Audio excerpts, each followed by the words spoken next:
Hello, my name is Nafula, and today I'll be talking real quick about what has been sending shockwaves around the world.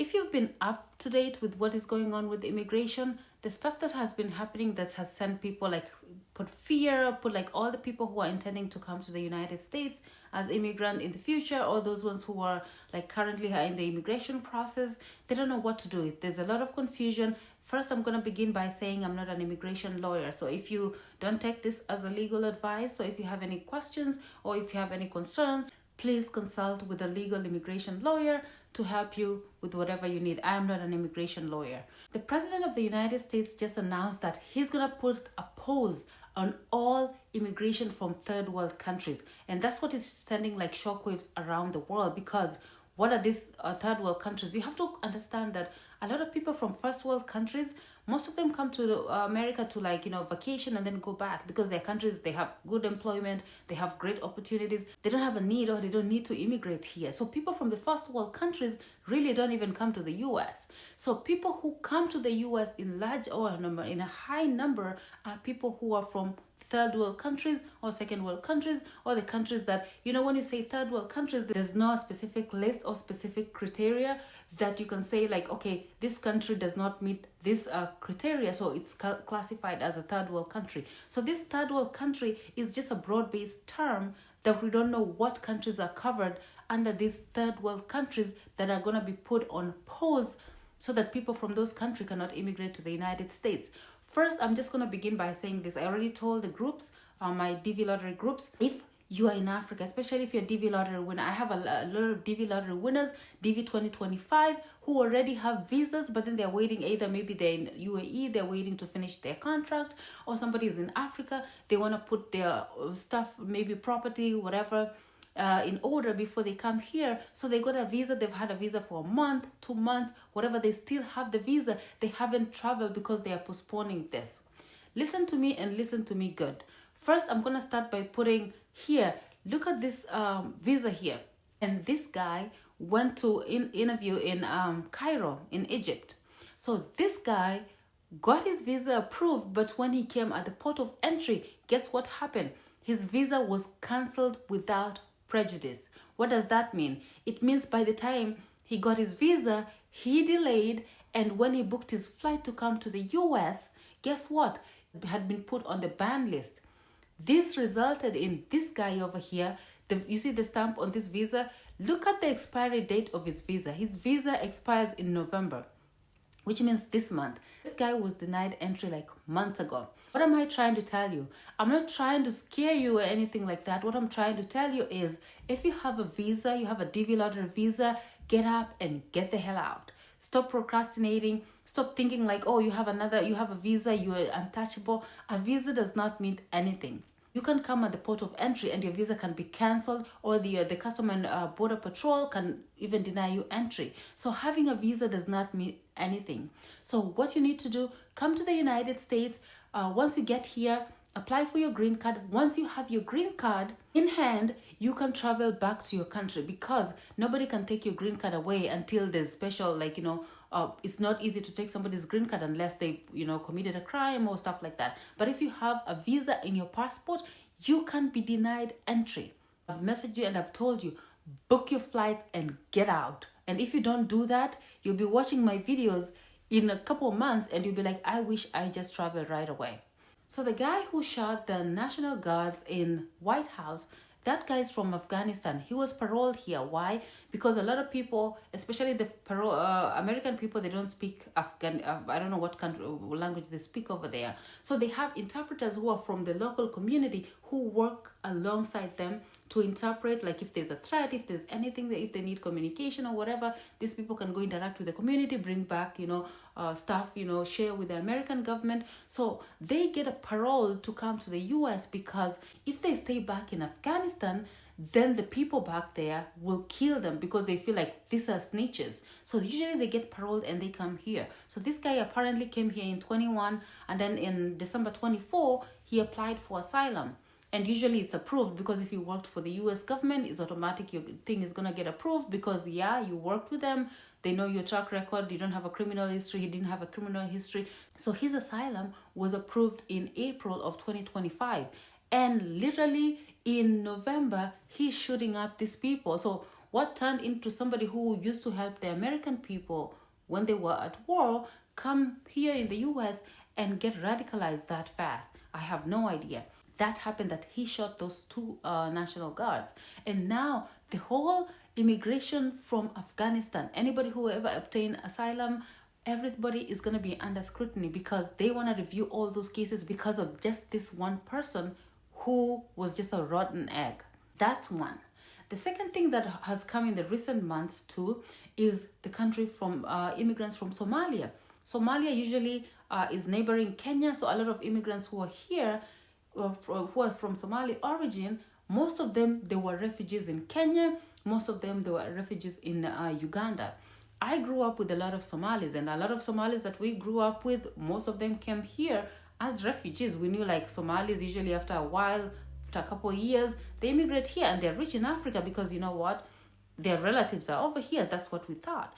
But it just came out that a lot of Somalis in Minnesota, they're engaging in fraud to actually, support or fund the terrorist group back in Africa. So like Somali people, like you'll get like somebody who has like kids, they claim that these children have autism and the kids are normal, they don't have autism. So these kids get services, and also, like if you have an autistic kid, you get a check every month. So they were getting checks every month for normal kids. And then these checks, they were using or sending money back home, and that's how they're funding all these, projects back home. At the same time, funding the terrorist groups. So that is over there. So now the Somalia under the radar. And also like with the housing, there was this fund that was like resettlement or housing for resettlement something.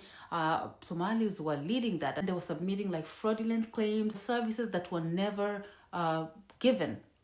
So that's why Somali people are under scrutiny as well. So that's the main reason why the president wants to put a pause on immigration from third world countries, because he thinks like all these third world country people are just coming here to cause problems. But it's not a lot of them, just selected few. They do something wrong, but then like I said, the whole community is vilified. And like I said, this is just like the president said. There was like a press conference and then he said it, and then also he posted on his social media. So it's just like what it is, posted on social media.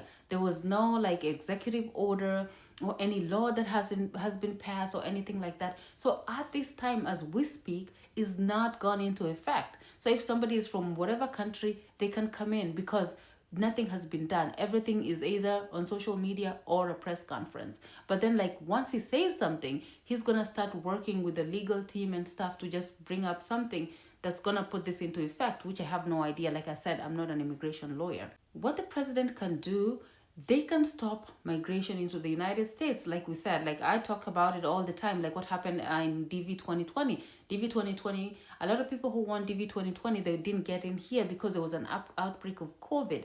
And because there was an outbreak of COVID, the president argued like, okay, if these people come into this country, they're going to bring COVID here. And then it's going to pose like, people who are here are going to get infected. It's going to be a threat to the citizens of the United States. So that's why they put a pause on there so that people will not come in and they were not processing the visa. So that's why a lot of people with DV 2020, they were not able to come here. So the same way he can apply to this, the same way he stopped migration at that time in 2020 based off of COVID, and he was successfully able to do that, this time he can create something, a situation, a circumstance that can make him, give him power to stop migration to come into this country. That's why I'm saying, like, if you have your visa, pack your things and get out. Come to the US and then you can go back home. Another thing that the president can do, he can add more countries on the ban list. If he decides, like, now there's like the 19 countries, whatever, that are under scrutiny, like their green cards are going to be scrutinized or whatever, or the ban list that's been created and stuff like that. Like you see, like Somalia is banned and a couple of other countries. He can add more countries on that ban list. And then if your country is on that ban list, even if you have a visa, you're not going to get in. Like the person or the guy that I showed his visa at the beginning of the video. So he can put more countries, add more countries on the ban list. And if he adds more country, what does that mean? Like if your country is affected and is put on the ban list, you're not going to be able to come into the country.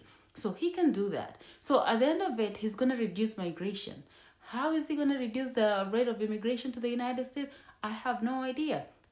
But he can certainly go around of the loops and then do that. Another thing is you have to understand that immigration in the United States, usually something like immigration has like laws, like there's something that's written into immigration law, just like DV lottery. You can't just cancel it. You have to go, it has to go through, Congress, they have to pass it before it can become law. If you have to get rid of DV lottery, the same thing. Like if you have to permanently like get rid of stop completely immigration from third world countries, then you need something like that. Like he has to go pass through Congress, which takes time. It has to be voted on.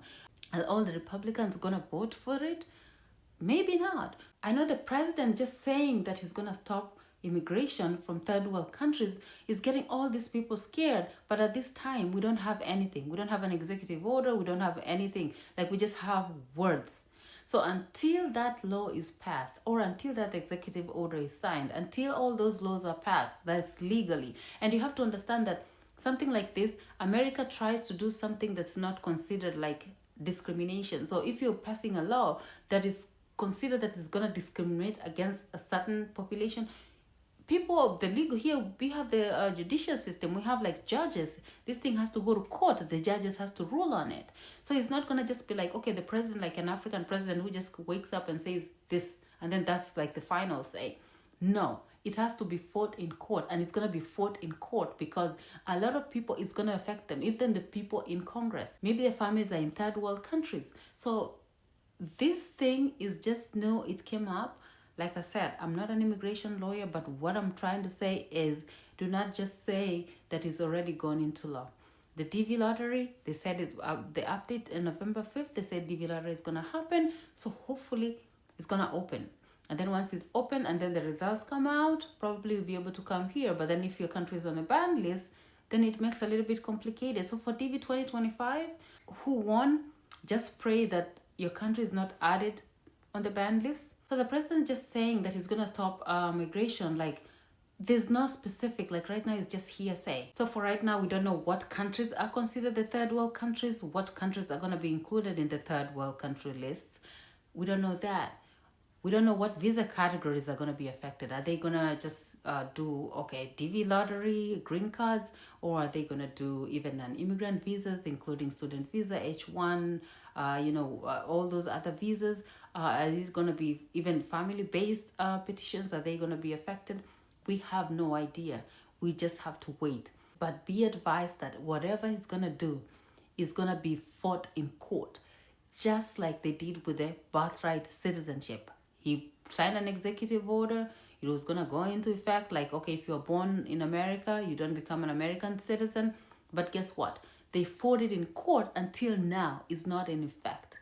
So as much as the president said that, we just have to stay hopeful that it's not going to go into effect. Like I said, I'm not an immigration lawyer. This is just from our personal opinion. If you have any questions, please consult with an immigration lawyer. Thanks for listening to me. Subscribe to my channel and see you in my next video.